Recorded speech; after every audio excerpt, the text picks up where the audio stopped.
Hi, welcome to our Activist in Residence series for 2019. This year's series is focused on anti-racist interventions. The particular emphasis of the series this year is on bringing in conversations that seek to decolonize the US-centric conversation on race, so that on one hand we certainly look at movements like Black Lives Matter and struggles against racism within the US, but only as one anchor to various forms of racism across the globe. With this then, we hope to actually de-center the conversation on racism and looking at the ways in which racism plays out in different societies, the intersections between these forms of racism, as well as the differences between them. Hopefully, at the end of this, we arrive at spaces, at least some opening points for thinking through ideas of solidarity between movements, across movements, connecting spaces across the global south and the south in the north. So it's a real pleasure to have with us Sangeetha Thanapal. Sangeetha is a Singapore-based activist who has been working on the concept of racism in Singapore over the last 6 to 7 years. Sangeetha is a writer and activist working on the intersections of race, gender and body in Asia and Australia. She is the originator of the term Chinese privilege, which we will hear about quite a bit through this series, which situates institutionalized racism within Singapore. In 2017, she performed at both the Melbourne Fringe Festival and the Melbourne Writers' Festival. Her fiction and political writing has been published by Dead Press, Eureka Street, Wear Your Voice, and many more. Sangeetha holds an MA from the University of Sussex and is currently working on her PhD at RMIT. Now you can find her pretty much everywhere on social media at Kali and Kalki and kaliandkalki.com. Coming to national prominence as Singapore's foremost anti-racism advocate and writer, Sangeetha is known for the work that she has done around the idea of Chinese privilege, explicating the theory behind the term in order to analyze the nature of institutionalized racism in Singapore. She has written extensively on the topic and is currently pursuing her PhD that will help us understand the nature of Chinese privilege and hopefully through that understanding the ways in which privilege plays out as intersections with white privilege, but also other forms of privilege that marginalize. Along the way, her interests have expanded to include issues of gender, the body and colorism, colonialism and the global south, all topics that she continues to explore and work with. Her blog, which I happen to read quite a bit, says this, and I find this very inspiring. This is where my interest in politics begins. We want to be able to live in this world even with those we disagree. Her writing seeks to uncover those whose voices have been silenced and to shed light on that which we rarely talk about. So you can really see the intersections with care and the work of the culture-centered approach. So the wider context of race and gender are something that we hope to explore today by conversing with Sangeetha. Sangeetha, I want to begin by saying you have been such a source of inspiration for me. Thank you. So, I want to maybe start from that point and say that, I came across your work first around 2014 when I was trying to make sense of my experiences in Singapore. So maybe I would like you to talk broadly about your growing up in Singapore. Wow, growing up in Singapore as Indian, as Tamil, which is my ethnic background, and as being dark-skinned and a girl, and as being working class, and all of these things as identities that intersect was, I think, quite difficult. Growing up in Singapore for me was an interesting experience, and interesting in sometimes not very good ways, in many ways actually. So I found school difficult because I was smart, but the education system was really restrictive. They wanted me to learn things only the way that they wanted us to learn, which, as you will find out, is a running thread in Singapore. And everything was regurgitation, was memorizing, things like that. So I got through school. I went to university. Where again, like the thing is that because I did well in school, so I went to really good schools. But because I was really working class, my classmates were mostly people who were from very middle class and upper class backgrounds. Like in primary school, I went to Raffles, and people in my class were driven to school in chauffeurs, and I was on public transport for 1.5 hours each way, to get to school. And these are very different experiences. In secondary school, like during holidays, I would be at home reading fiction and fantasy, and my friends would be on trips to England, watching Phantom of the Opera on English theatre. And these are really different experiences, which really showed me that there are very different worlds that exist within Singapore, and that people can live very different worlds in terms of accessibility. My mother was a single mother. She worked 3 jobs and worked really hard in order to bring me up. But it was really hard for us a lot of the ways. When I went to university, I found that things were not very much different. While I enjoyed what I was studying, that difference in terms of like how Indians were treated versus how Chinese people were treated, how like different our experiences are, and in terms of class as well, how wealthy people grew up and the kind of things that they had access to versus what I did and a lot of my other working class friends did. And so growing up in Singapore to me was about a stark contrast between my living experience and the experiences of other people that I was around, and the way that this stark contrast is completely glossed over, and how, because of that rhetoric of meritocracy, a lot of working class people like me and my parents and my family are always made to feel as if we are less than because we do not have what other people have, and it's because it's our fault. And that's what I got a lot of when I was growing up. So, that experience of growing up, Yeah. it seems shapes some of your activism.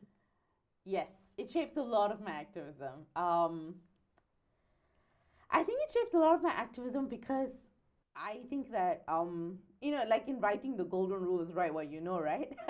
So I think in activism, sometimes it's also agitate around what you know.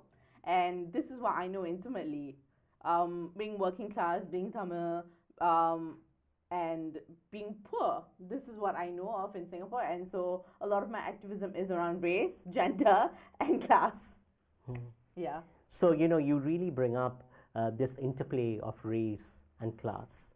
And of course, overarching theme throughout that is gender. Yeah. Now, what is it that is particular about Singapore in terms of the structuring of class and race that produces the kinds of effects you experienced growing up?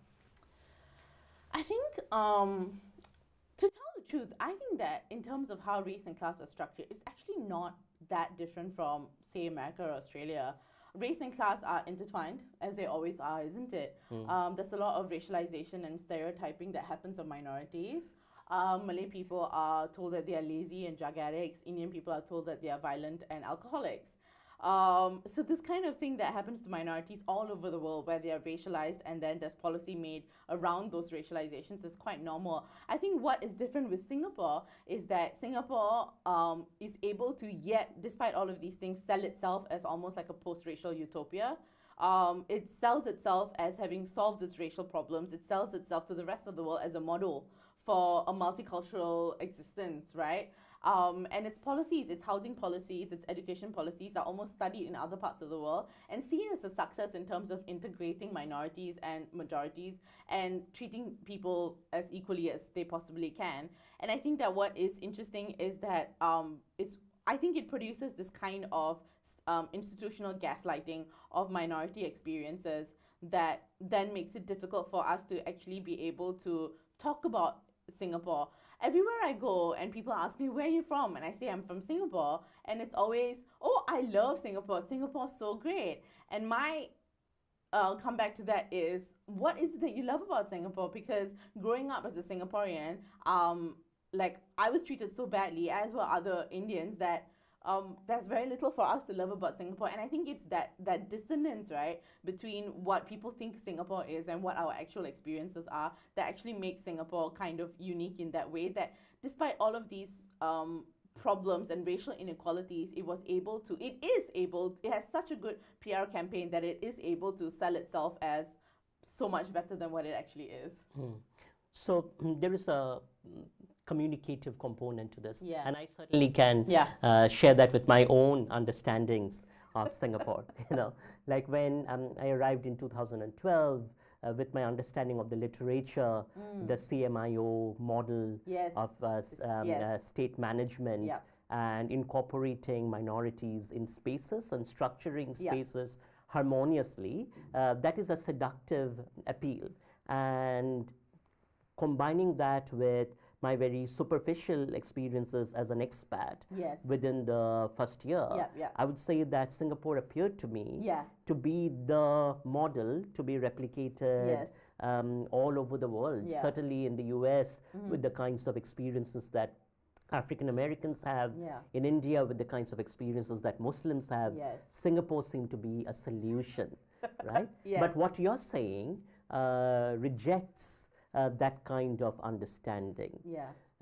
But you're also saying that that arises because of Singapore's ability to do a good job with its Yes. public relations. Yes. But beyond that, though, it also seems it's about production of knowledge, isn't it? Yeah. So, do you want to talk a little bit about that in terms of the canon or the body of knowledge that is produced around Singapore? I mean, coming from, I'm currently doing my PhD, right? So I've had to read a lot of the academia on Singapore, the literature, and a lot of what is written about Singapore is about its economics, about how a small country like Singapore manages to harness its people to become almost like a powerhouse. The PAP calls it punching above its weight. And so that's what a lot of the literature is. So around things like race, the literature is about multiculturalism. And like you said, this literature around like how Singapore has made it and how it's a model and how it's managed to integrate people, mostly using housing and education and other kind of public policies around public spaces and how they're used. And yeah, it is really seductive because we all want to believe that we can solve these issues. We all want to believe that there is a country out there that has solved these problems. And if we just followed it, that everything will work out great and we wouldn't have these problems anymore. So that was when I was reading Singapore literature and academia, what I find there to be is a dearth of like literature on actual minority living everyday lived experiences. The conversation around multiculturalism is really couched in terms of Singapore's policies that turn multiculturalism almost into like a public good, almost into like a sacred cow that the government must maintain at all times. So multiculturalism in Singapore is quite it's almost something that must be fought for. And the thing is, any kind of talk about negative minority experiences pierces this veil of multicultural wonder that Singapore has. And so the thing is that multiculturalism is sometimes used, and the literature around multiculturalism is almost used as a way to deny minority experiences. And because there's so little literature, there is literature existing on how minorities are treated, but that's very little of it. And so like it's difficult for people to, I think one of the things is that even when people try to research Singapore, because there's so little research on race and racism in Singapore, it's hard for people to write about or use literature that doesn't exist.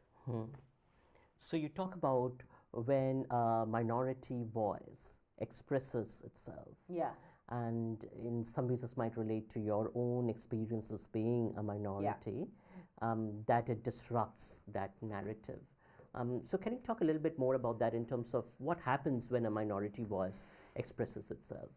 Well, when a minority voice expresses itself, when it expresses itself in ways that disrupts, if a minority voice expresses itself as loving Singapore, as being so grateful to be a minority in Singapore, it is loved and it is celebrated. When a minority voice expresses itself as disruption, which is what my work does, which it expresses itself as a prick onto the existing narrative and rhetoric, right, it becomes very threatening. So what I've learned is that people are so invested in this idea of Singapore as meritocratic and multicultural that any kind of, even though I'm just talking about experiences, right? It's not like I am making, well, at the beginning anyway, I wasn't making some grand theory. I was just talking about my lives and the lives of people I knew, and it made Chinese people and the state incredibly uncomfortable. So when I first started talking about my experience as a minority in Singapore, Chinese people would troll me, they would attack me. I got rape threats and death threats, and all of these things which are designed to silence me, that are designed to try to stop me to stop talking, and these things are still happening to me, except now it's gone from people to on the state level, because now I've become enough of a threat for the government to need to silence me the way it does dissidents in general in Singapore. And I think it's because the state's legitimacy to rule is very much predicated on meritocracy. And if I'm saying that Singapore is not meritocratic, and I've openly said that Singapore is not a meritocratic country, not by any definition of meritocracy, that it really threatens their credibility. Because if you're going to sell yourself as not corrupt, as meritocratic, as a model for all of these things, and I'm saying that it is not any of these things, Singapore is going to have a hard time selling itself. And Singapore loves that. It loves to sell itself to other people, especially to the Western countries and now to China. So it's disruptive, but in the sense that it's because it really disrupts their what people really want to believe, and that it's that issue that really comes up a lot, in that both Chinese Singaporeans and the state is invested in needing to believe it, and Chinese people are invested in their privilege. And so minority voices tend to disrupt both of these things, or it tends to bring to the fore the kind of privilege that is hidden under a whole rhetoric of equality and meritocracy. So maybe talk a little bit about this idea of Chinese privilege. Okay. So Chinese privilege is, I would describe it as similar to white privilege in the sense that it's advantages given to Chinese Singaporeans because they're Chinese. And usually these advantages show up in everyday experiences, as well as in things like employment, education, housing preference, all of these things that we've come to expect. Like if we think about America and the way that black people are treated versus where white people are treated, in that same way, like I call Chinese people the white people of Singapore, because of the kind of advantages that they have, and also because of the kind of the way that they treat minorities in Singapore is very similar to the way white people treat black people and other minorities in America. Very interestingly, that when I first started talking about racism in Singapore, the kind of responses that I got from Chinese people would exactly mirror the kind of responses that white people have towards minorities who talk about racism. And that to me was very interesting, because Chinese people are, in other parts of the world, especially in the West, like in Australia and New Zealand, they are minorities, and so they are seen as oppressed people, but in Singapore they are not. And that's why it's really important for us to talk about these kinds of localized oppressions instead of homogenizing the idea of people of color. So Chinese privilege is the kind of privilege that Chinese Singaporeans have simply for being Chinese, and regardless of their class or other intersecting identities, Chinese people just start life they have more opportunities and start life on a higher hierarchy than minorities do in Singapore. Mm-hmm. So, I'm going to connect this with your experiences of going to school. You said you went to Raffles. Yeah, in primary school, yeah. In primary school. Now, that is considered fairly elite. It is, yeah. I went to elite schools my whole life, yeah. So, how did being in that context situate your experiences with Chinese privilege? I mean, when you're a kid, of course, you have experiences and you don't know how to talk about it, right? And I think that what happened was that until I grew up and I could understand the context in which this is happening, what and this is not just me, like minorities all over Singapore go through this. We have these experiences in the education system. Teachers telling us that we can't do maths because we're lazy or we're stupid. Teachers being openly racist. Like when I was teaching in Singapore's secondary school system, there were Chinese teachers who were openly racist, and they would get away with it because that's the system, right? And I think that for me, growing up in these elite classist world, in which I was a part of and also not a part of at the same time. And like I said, this dissonance, right, is what is very clear to me. Growing up in that elite world, right, so you can see how many, the majority of the wealthy people in Singapore are Chinese, right? And they're the ones who have access to these kinds of education. And there's this great joke that Chris Rock does, where he talks about how he lives next door to a rich guy who's a dentist. He's a white guy, and he's Chris Rock. He's one of the greatest comedians of all time. And the guy next door is just a dentist. He's just a normal, everyday dentist. And Chris Rock was trying to make the point that for a black man to live in the same neighborhood as just your normal, everyday white dentist, you have to be one of the greatest performers of all time, right? So a black man has to fly where a white man can just crawl to, and that became very clear to me in Singapore. Chinese mediocrity was everywhere, but minority excellence had to be Indians and Malays had to be twice as or three times as good as Chinese people to have access to the same kind of opportunities. So you can see that the Indians and the Malays who make it, and these people are often used against the rest of us as like these minorities who have, oh, they've made it, why can't you, right? They are overwhelmingly extremely wealthy because they have access to the kind of privilege to be able to make it, while the rest of us just don't, right? And that's the kind of thing, like, it's interesting that a lot of the minorities who I went to school with in these elite schools, right, their families are like, these are millionaires. I was the only working class person in all of these schools. Their families are usually really rich. They live in landed property in Singapore, which is very expensive. Doctors, lawyers, pilots, these kinds of jobs, right? That's what their families come from. And I was the only one with the mother who worked as a secretary in an office job, which means, and it made it very clear to me that these people, the only way they could get to where they are is because they had that kind of class privilege behind it. This part about Chinese mediocrity, it's really interesting. Yeah. And how you juxtapose it against minority excellence. So Yeah. how do you think Chinese mediocrity play out? I think it plays out in everything really. Chinese people are given jobs and opportunities just for being Chinese, right? And a lot of it also has to do with the fact that Singapore has like entirely Chinese workspaces and companies and schools, entirely Chinese schools just for Chinese people, where speaking Mandarin is very normalized as well. And that really cuts a lot of minorities out of being able to access these spaces.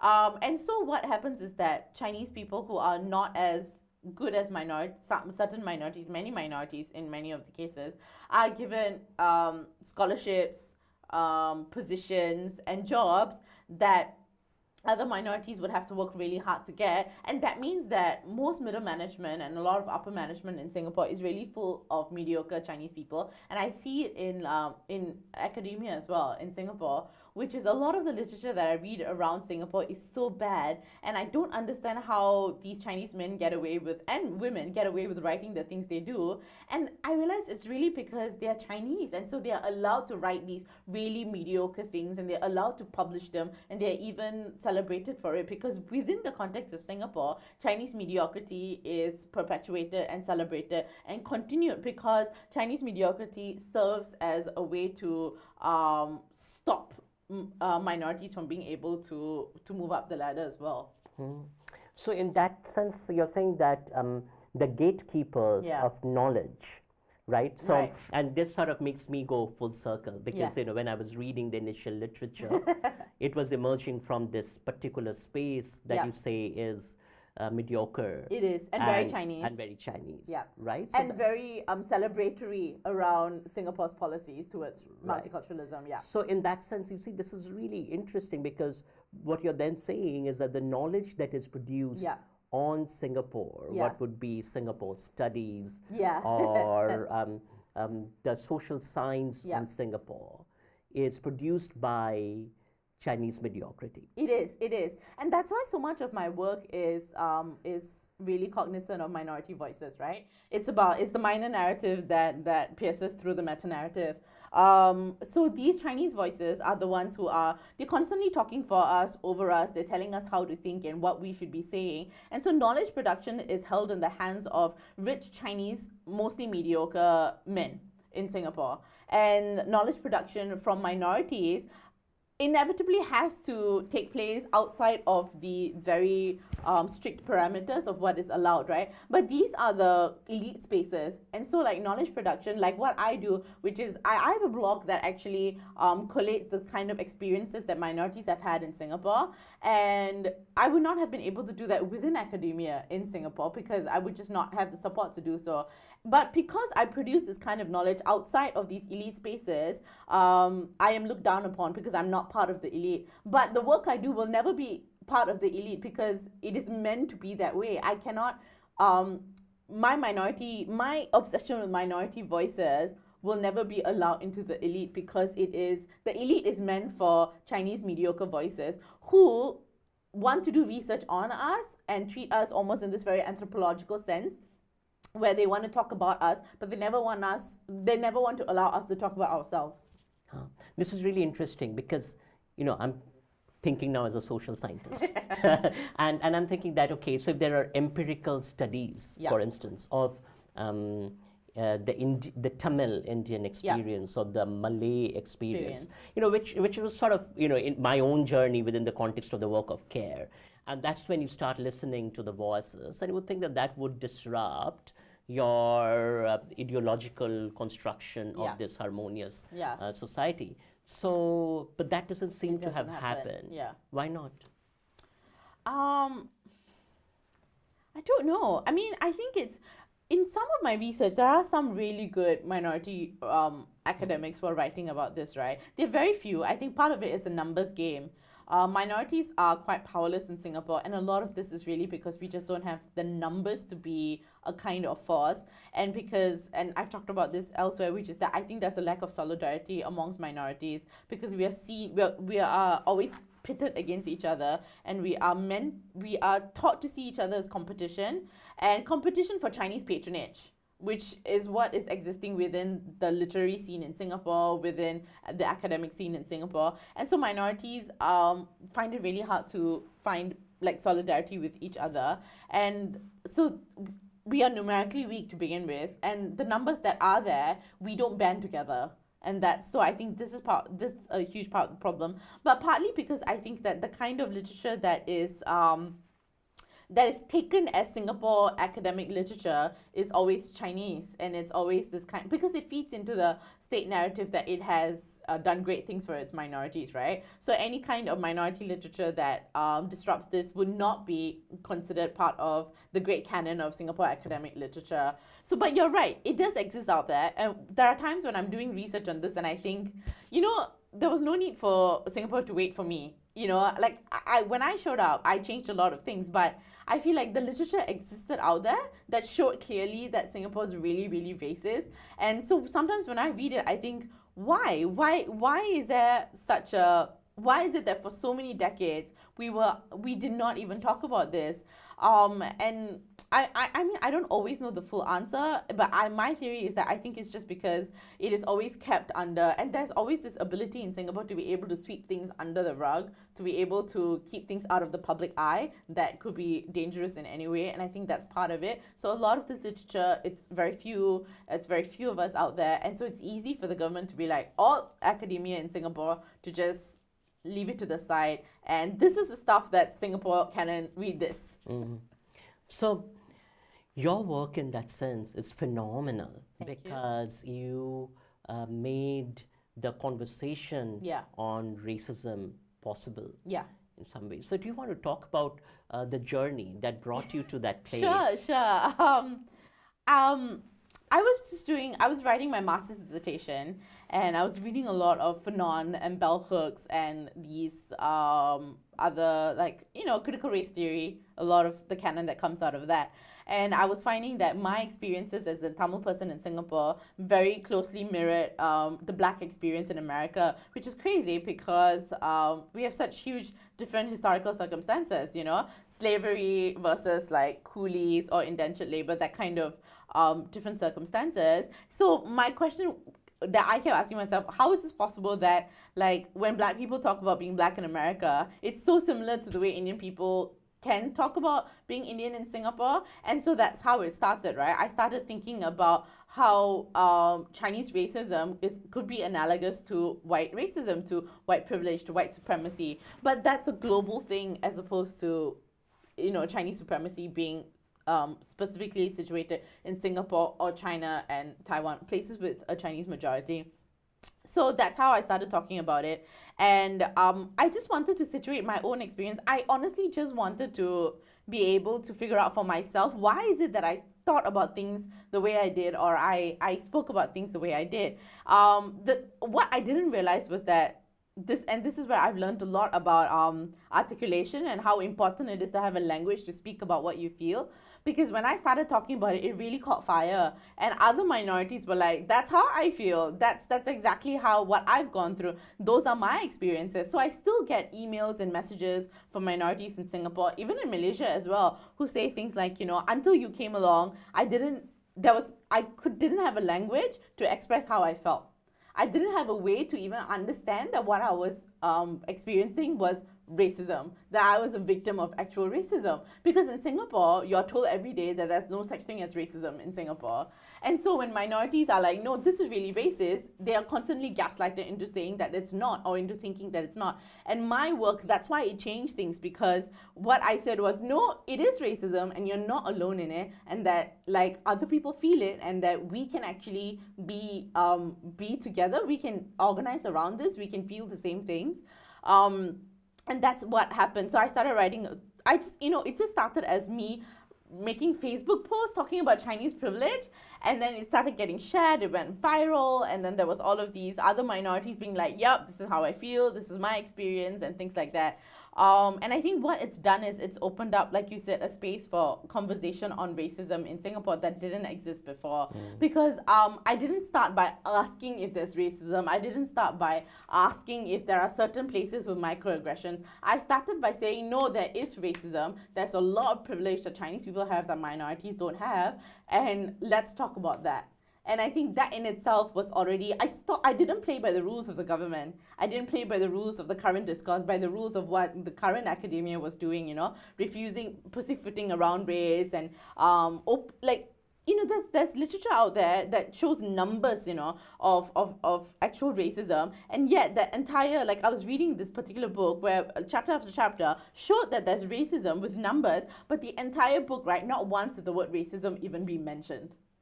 Because that word is such a scary thing for Singaporean, especially for academia, to talk about. And I refused to play by these rules because I didn't have to.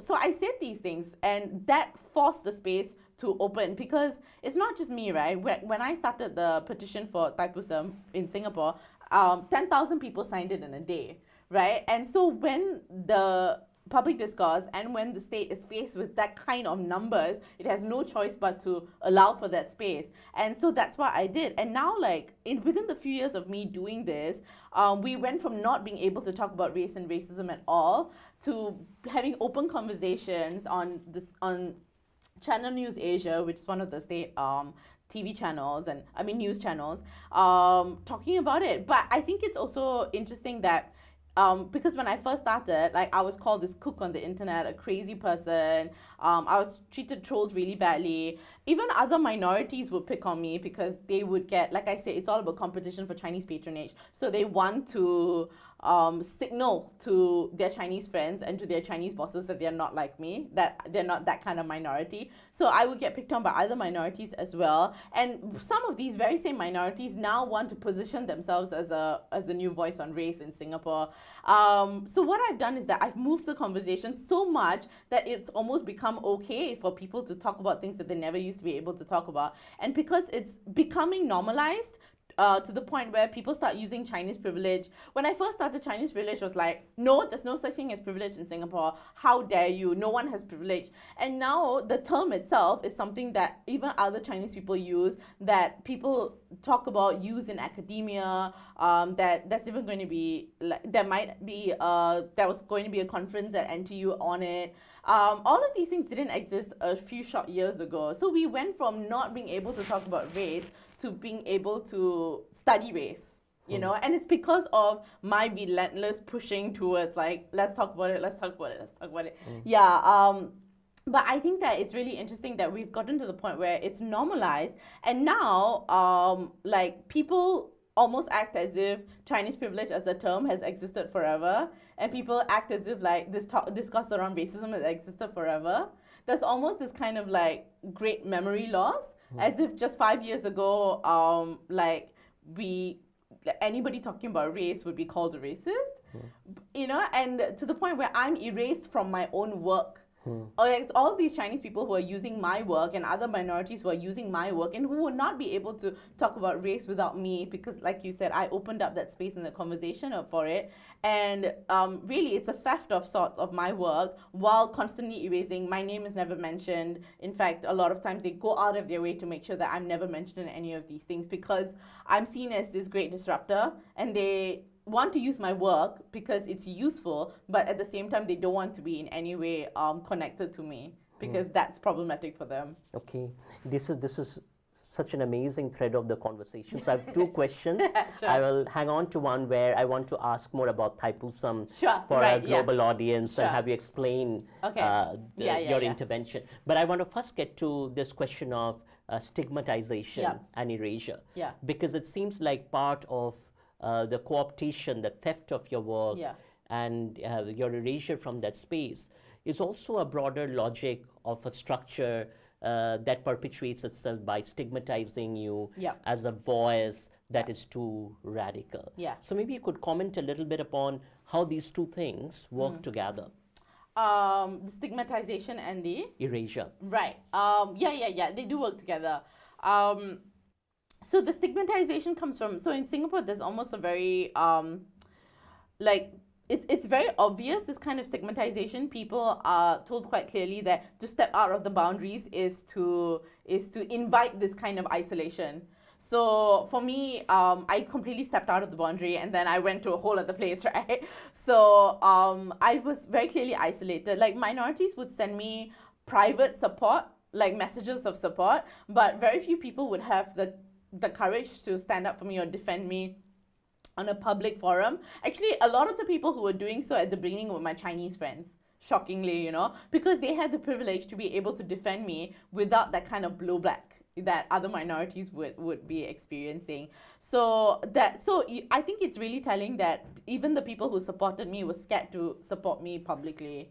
So this kind of stigmatization where my job was threatened, like my livelihood was threatened, obviously, and even people was told, there was someone who told me, oh, you know, the entire literature scene in Singapore hates you, and everyone and people are scared to be friends with you, or to openly defend you, or publicly like you, or any of the things you say.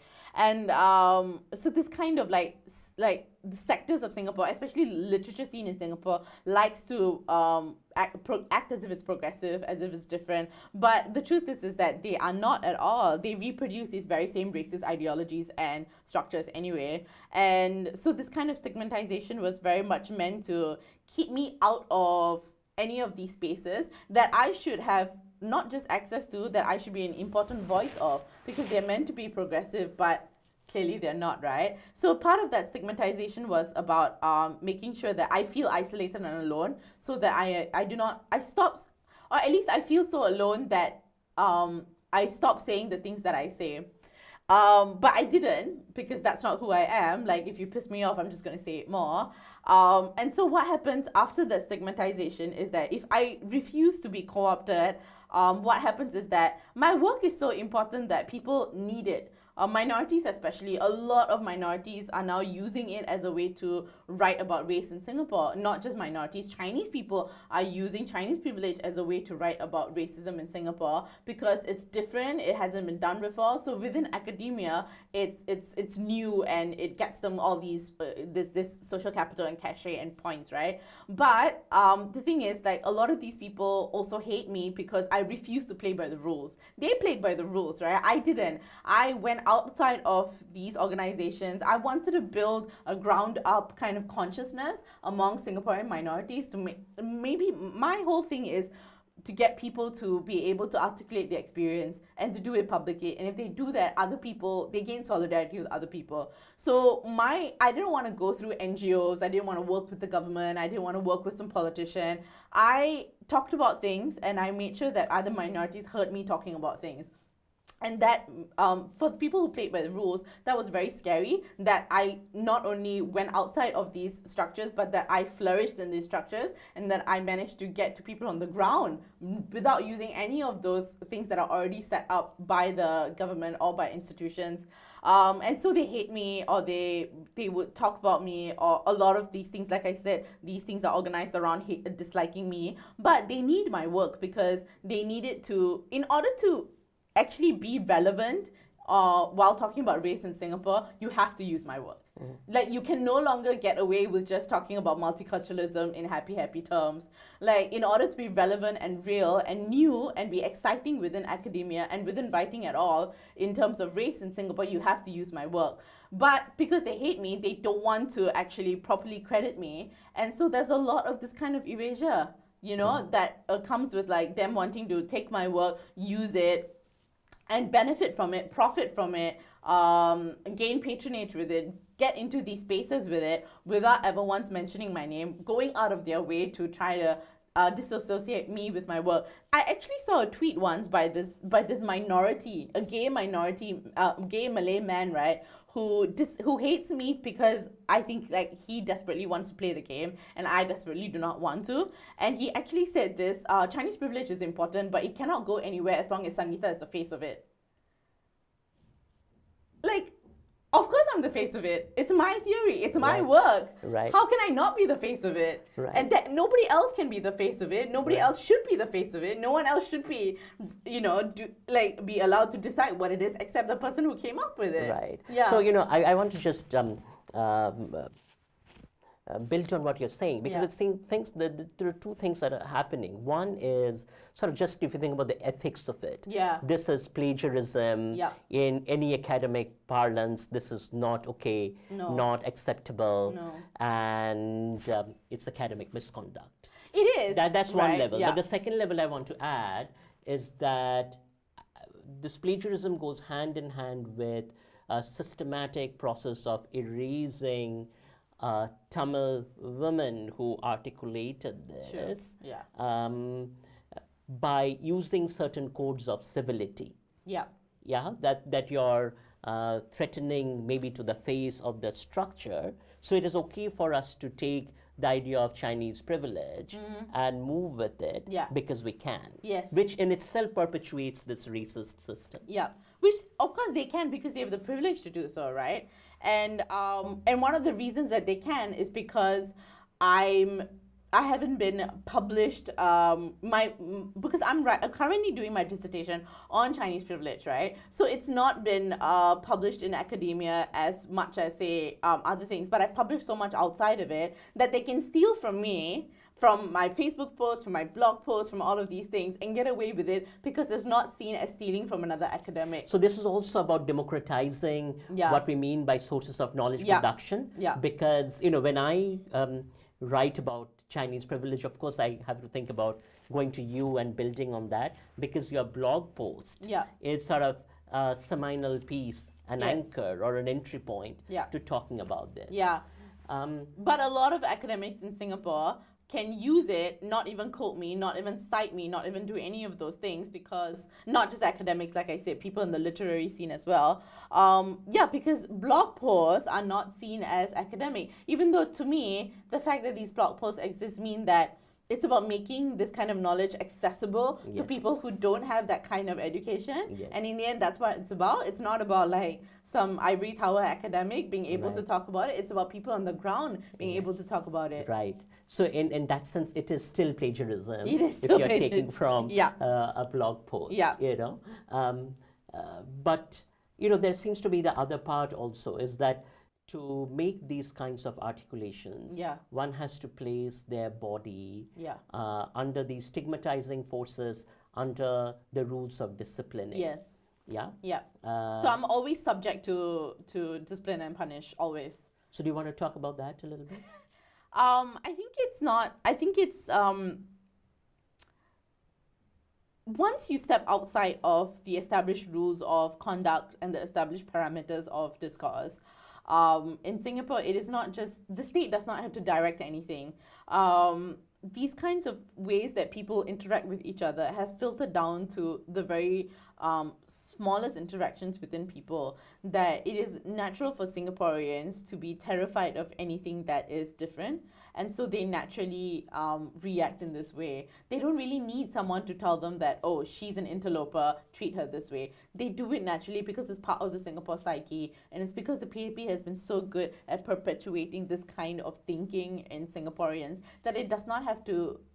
People either self-censor, they are forced to censor by other people censoring them, and the state does not even have to get involved at the beginning stages of these things. The thing with me is that I refuse to self-censor. I refuse to be censored, partly because I have to say I had a lot of support from people in other parts of the world. So I have a lot of followers in America and in Australia, and people who are eager to learn about other parts of the world. And so like I have support from other parts of the world, and that I'm not dependent on Singapore, on Chinese patronage, or on, I don't live in Singapore, I'm not dependent on these things, because Singaporeans as a people are so afraid of anything, really, of anything that is different, anything that threatens the established order, that they themselves, even though my work is important for them, they will go out of their way to try to silence me, because they are so invested in the established order.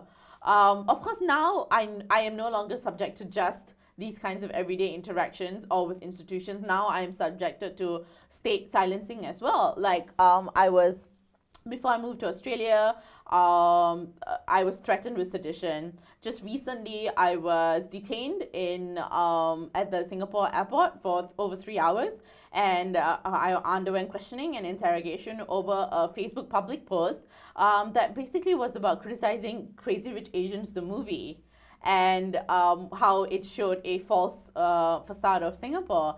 The fact that Singapore is a country that would actually detain an activist at the airport for a Facebook post should really tell you that it's really that it's there's a lot happening underneath the facade that Singapore presents to the rest of the world. And now these strategies that are directed at me have become state strategies. They have become part of the Attorney General Chamber strategies. They have become part of the government strategies, because now I am threatening to the point where the state has to step in. And because I am no longer subject to the kind of disciplinary measures that I would be if I still stayed in Singapore. If I was still living in Singapore and I had to play by those rules, I had to get a job in Singapore, then it would be very easy for me to for them to discipline me in those ways. But because I am not, now the state feels like it has to step in and try to discipline me in these other ways, in much larger, much more frightening ways. Having the full force of the state come down on you is a very frightening thing. And it's not just me, other dissidents in Singapore like Jalawan Vam and PJ Tham all go through this as well. And so these strategies are, the state wants to be seen as non-interventionary with these things, which is why it puts in place an already existing like communication strategies or policies that are already existing on the ground, that where people who step out of the line are already punished without the state having to get involved. But of course, when you get threatening enough and when those things don't work enough, like with me and with Jonathan or with PJ, then the state gets involved, which is what. So these strategies are now coming to me from the government itself. So it's really interesting in terms of the embodiment of voice. Yeah. And what that is responsive to. Is that on one hand, your voice calls for these strategies of discipline, Yeah. and some of which are sort of quite extreme strategies of disciplining. And on the other hand, consider a Chinese Singapore academic sitting in one of Singapore institutions is throwing up a conference on Chinese privilege without even citing you or referring to your work, right? So what draws attention to me also within the context of Singapore is the inequities of articulation, meaning that who is able to articulate and what kinds of responses come because of that articulation. So someone might be rewarded for plagiarizing this articulation. For saying the same thing that I did, for paraphrasing it, without citing without citing me, but then you are called into being questioned. So this, how does this work? Because one might say, it doesn't make sense to me. But I think in many ways it makes perfect sense. So maybe you want I think to it makes perfect sense when you think about the aims of the state and society. The aim of Singapore state is always to preserve its own power and to preserve the structures that preserve its power. And because it's a Chinese supremacist state, it is to preserve Chinese power and privilege. So it makes perfect sense to me that Chinese people and other minorities who play by the games, right, who play by the rules of the game, get away with using my work without citing me while I get punished for it. It makes sense to me because it's really about co-opting these kinds of, whenever something gets too problematic for the Singapore government, it tries to co-opt it into part of a larger narrative. So that's part of its strategy when it allows Chinese people to say the same things that I've said, because that allows the discourse and the narrative to be co-opted. And once you're co-opted, you can be controlled, you can be maintained, and you can be kind of like used by the state itself, So I wouldn't be surprised if in a few years, right, this kind of work that Chinese people are doing are used by the government to show how it is so progressive on race that it allows these voices to exist within academia. And it is actually responding and to it's responding to it, while on the other hand, it tries really hard to silence me. Years ago, I actually once said publicly, I wouldn't be surprised if years from now, people tell me what Chinese privilege is, and it's happening, right? It's Chinese people and other minorities who are invested in preserving that order, talking about what Chinese privilege is, and trying to tell me what it is, and don't tell me what it is, I know what it is. And that's going to be used by the state. So that makes perfect sense to me. The Singapore as a country, I think it really exists in these contradictions, right? It is really racially unequal, but it tries to pretend that it isn't. It is economically unequal, but it tries to pretend it's a meritocracy. It's all of these contradictions, right? And I think these contradictions will make sense if you think about Singapore as a country where profit is its only motive, and where the only time that it makes change is when this profit or its international reputation, which it needs in order to continue making profit, is threatened. And so when I think about, and I write about these contradictions in my dissertation as well, like as a country, it has very clear anti-discrimination policies, not policies, but policies as well, and writings in the Constitution, but there is absolutely no legislation. So it can talk about all at once about how, minorities treated equally, but when they are not, there's absolutely no recourse for us to be able to turn back this kind of damage. And it becomes generational as well, as racism and inequality always becomes generational. It's embodied and then it becomes generational. And so these kinds of contradictions, right? And I think it always makes sense when you think about Singapore as a country. Singapore is a country which is the embodiment of the Chinese saving face. That's what it is, right? As long as Singapore government gets to save face and cover everything up, it doesn't matter what happens underneath the facade.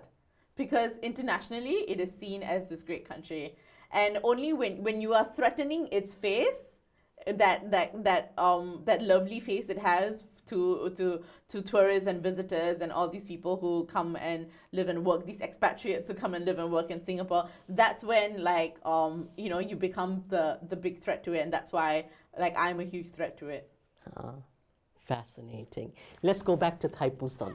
Okay. So maybe do you want to explain a little bit about Thaipusam and then what started that 10,000 person petition? I think it's at 20,000 people now. Yeah, but so Thaipusam is a really important festival to Tamils, especially Tamils in the diaspora.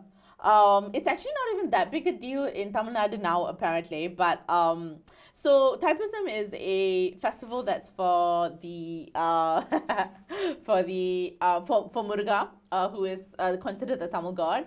And during Thaipusam, there is a procession from one temple to another where you carry milk or you carry a kavadi or you pierce parts of your body, and you walk to this procession to the other temple. You give milk to him. So it's a very important festival. It's one of our biggest festivals, and so for I've taken part in it for many years. The thing is that we're supposed to get so in the way the Singapore policy works is that people, each religion, which is unfortunately connected to your race, which is ridiculous, and yet that's the way that works in Singapore, gets 2 days of holiday. So the Chinese get Chinese New Year, Malays get Raya and Puasa, Indians are supposed to get Vesak Day and Deepavali or Diwali, and Eurasians get Christmas and Easter.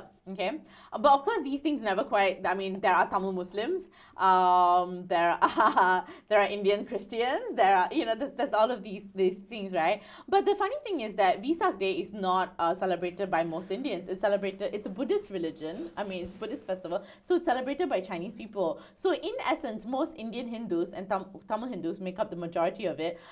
Only get 1 day of holiday, which is Deepavali. You know, and so for the longest time, like, we want Thaipusam amongst the community. We talk about it a lot because we constantly have to take days off from work or from school in order to do Thaipusam, because we usually do it at night or we do it in the morning, you see. And things like one of my friends' parents was I think she was vice principal or a teacher in a school, and she had to take the day off because she had prayed for a good birth of her child, and so she wanted to take part in the festival, and they told her clearly that she could not, and she did it anyway, and she was punished that year with a bad grade as a teacher.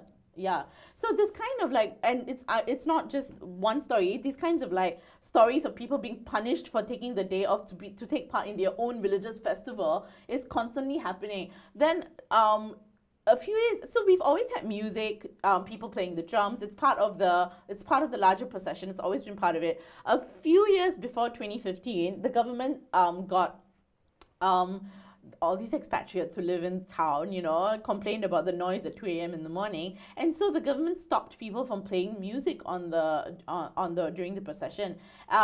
In 2015, there were these 3 men who were playing some little bit of music because it's meant to help. It's a long walk and it's strenuous, and for people who have piercings and things like that, the music is meant to be part of the religious experience, you know.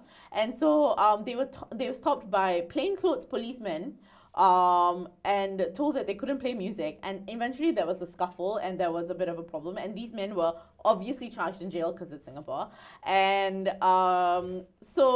and all of these issues, right? So I wrote a piece about it, and I spoke about how, like, I think this is really unfair that the government has not given any kind of explanation as to why they suddenly stopped us from playing music during Thaipusam. Growing up, there was music everywhere because I took part in Thaipusam every year as a kid, and there's always music everywhere. The state didn't give an explanation, all of these things. So I wrote an article about it, and that day I started a petition to turn Thaipusam into an actual holiday. And my reasoning was that Tamil Hindus or Indian Hindus do not have 2 days of holiday, which is given to every other race and religion in Singapore, and it's unfair.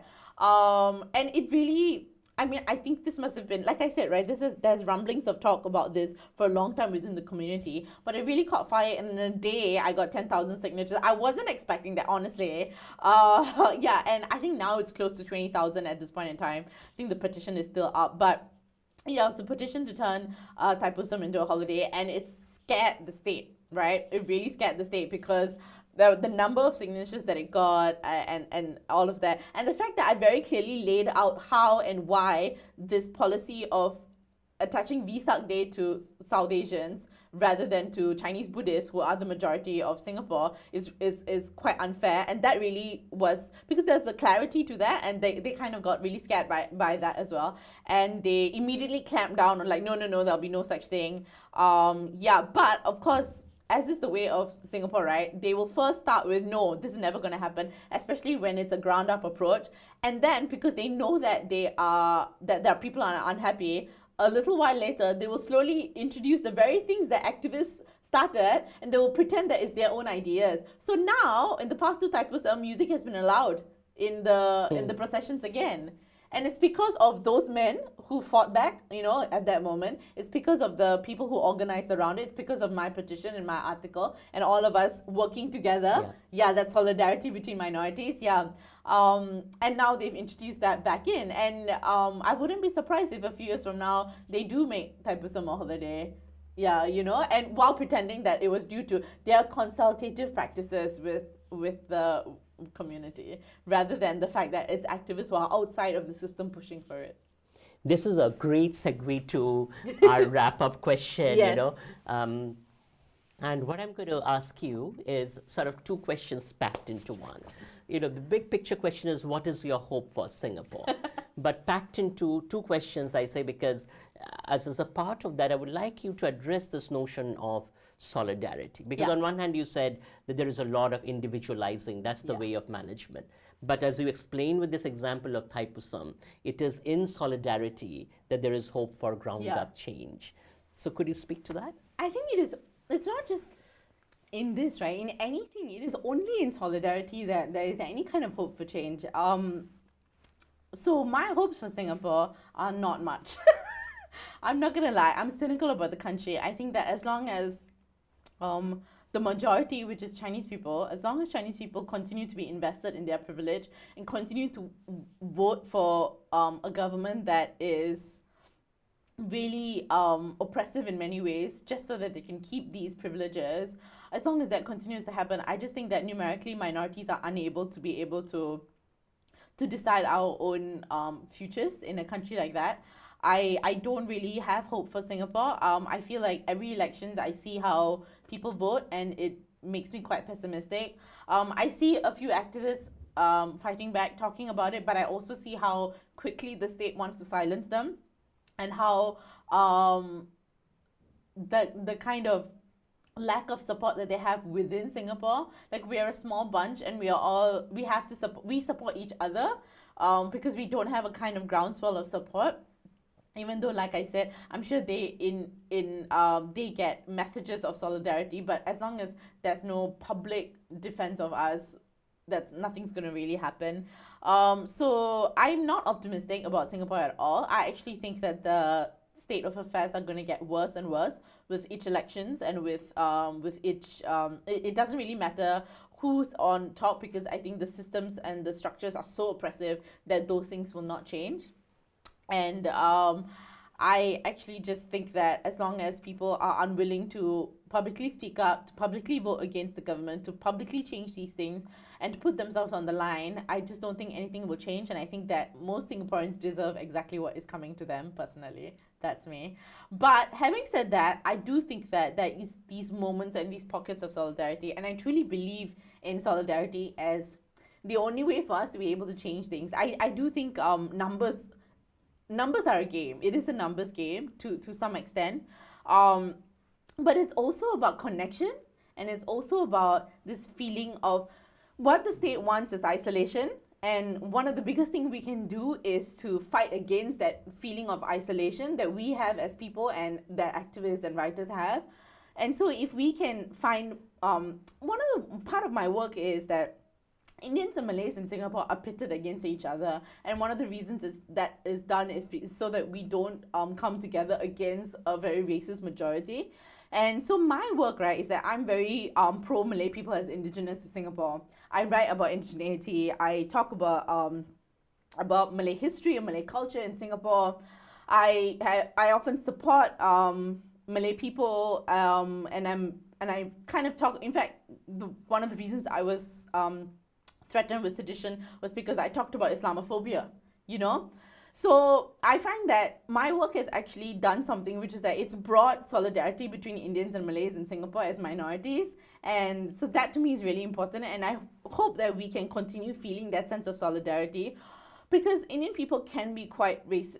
I wouldn't say racist, but prejudice against Malay people as well in Singapore, and Malay people can be prejudiced against Indians as well. And I don't think it's the fault of people. I think it's that kind of conditioning that we have, so that we don't like see each other as we are both oppressed. We are both oppressed people, and we should find this kind of similarity and solidarity. But it's just like how it's like Black people and Latino people and how they are pitted against each other in America. You know, it's meant so that a white majority continues the work that it's doing.